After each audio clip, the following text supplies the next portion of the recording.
Hello.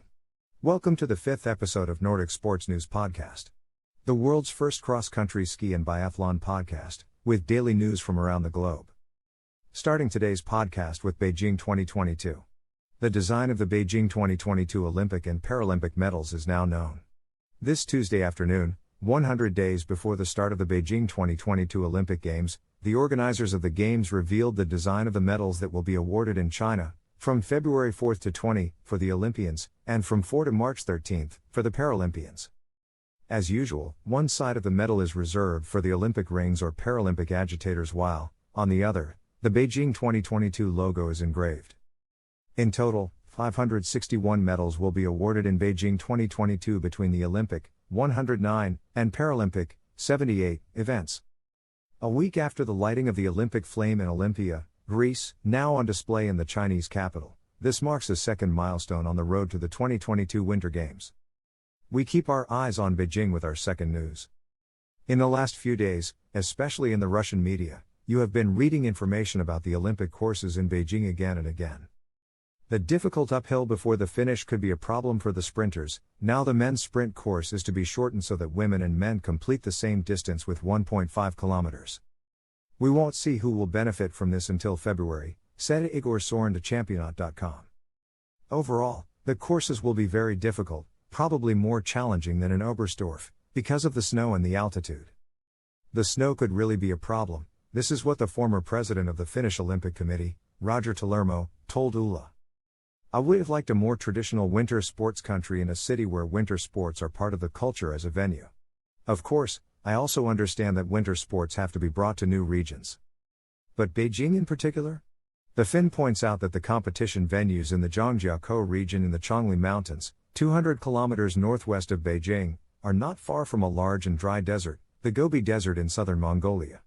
In regions like this there is little rainfall and few water reserves. Because it doesn't rain much, it is also difficult to make artificial snow, says Talermo, who, despite the altitude, fears little wintry conditions. The FIS has now carried out an inspection of the Kuyangshu Nordic Center and is very satisfied with the state of affairs on site. We were able to visit all the important places and are satisfied with all the details of the courses and the functional building. That is the most important thing to guarantee safe and exciting races, said FIS race director Pierre Mignoret. Still on Beijing topic, we have our third news of the day. The Norwegian biathlete Ingrid Landmark Tandrevold, like everyone else, does not know much about the Olympic track and says that it will be essential to know how to adapt to all situations. It is one of the topics that athletes, coaches and insiders are talking about. For the first time in the history of the modern Olympics, the protagonists of the next Winter Olympics will approach the Games without ever having been able to try the tracks on which they will have to compete. Except China, all nations are in the same situation. This does not therefore benefit anyone, except those athletes who are very good at adapting immediately to a certain context by natural abilities. The problem, especially in biathlon, is that apart from discovering the track, adapting to the altitude and temperatures, it will also be necessary to deal with the shooting range and consequently with the wind that seems to be very strong.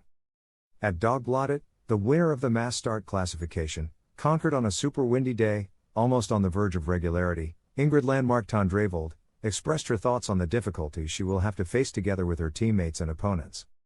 "We don't know what to expect," she told the Norwegian newspaper. "We could see something on video, but the Chinese filmed so badly that we didn't have the opportunity to learn a lot on the track.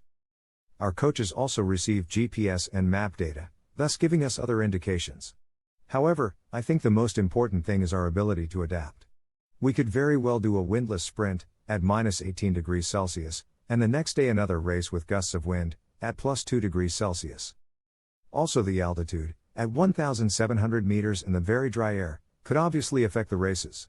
We will see everything on the spot and I think it is useless to prepare something in advance, only to hope that the races are regular." Now on the fifth news, we have the retirement of the Norwegian cross-country skier Niklas Dyrhaug. The Norwegian skier, double world relay champion in 2015 and 2017, announced on Monday the end of his career. Niklas Dyrhaug has never made the headlines of the media, neither in his country, competition obliges, nor abroad. And yet this skier, now 34 years old, has a track record that will make more than one colleague envy.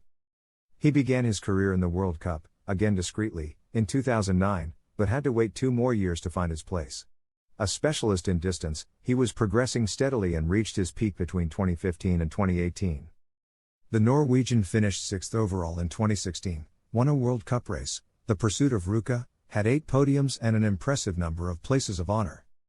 Dyrhaug went into the history of his discipline by becoming World Relay Champion in 2015 with Tonzeth, Gloirsen, and Nortug, then in 2017 with Tonzeth, Sundby, and Crow. In 2018, after the Olympics, he seriously injured his shoulder during a race in Mossjoen and never recovered.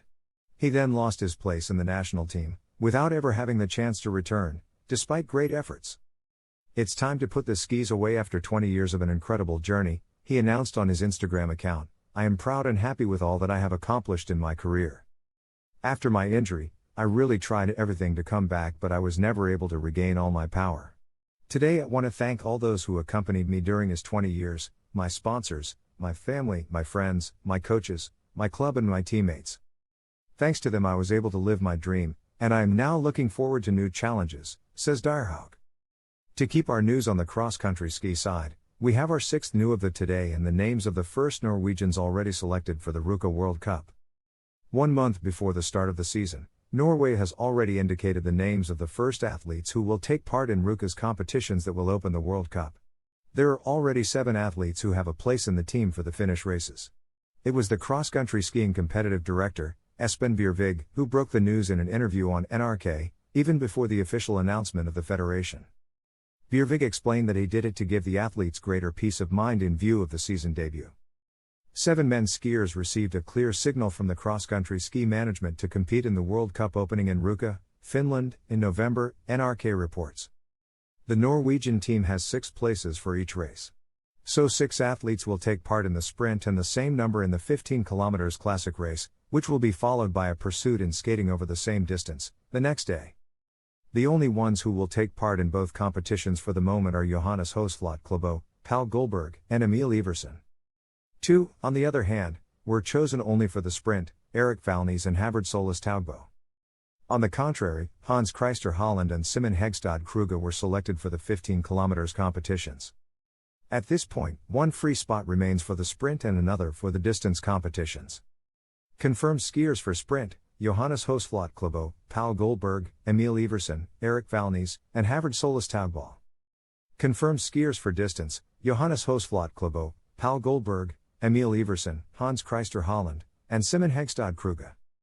On the 7th and final news of today's podcast, we have competition ideas from FIS. Once the hypothesis of the annual World Championships was dropped, Michel Vian launched the idea of organizing in the even non-Olympic year an event that encompasses all the FIS disciplines in a single location. On several occasions, the FIS, trying to imitate what happens in other disciplines of winter sports and beyond, has tried to propose to organize the World Championships every year, however always finding firm opposition from the athletes. A project that the FIS now seems to have given up on. The World Championships will remain every 2 years, confirmed Michel Vian, General Secretary of the International Ski Federation, on the xcski.ch portal. It was the French manager who had launched the proposal to have annual World Championships. "We immediately realized that hosting the World Championships every year, except in the Olympic years, would damage the value of the event. Some federations have already done it and are biting their fingers," says Vian. A concept often reiterated by athletes, who prefer to be able to play the world titles every 2 years, thus believing to enhance each medal won. The invitation of the athletes is therefore to propose something else to relaunch winter sports, trying to enhance what the current product is. This is for John Eliask, new FIS president, the real challenge to win, so much so that he relied on who revolutionized Formula One, Bernie Ecclestone. "We are working with Bernie. We want to change formats, go to new destinations," says Eliask.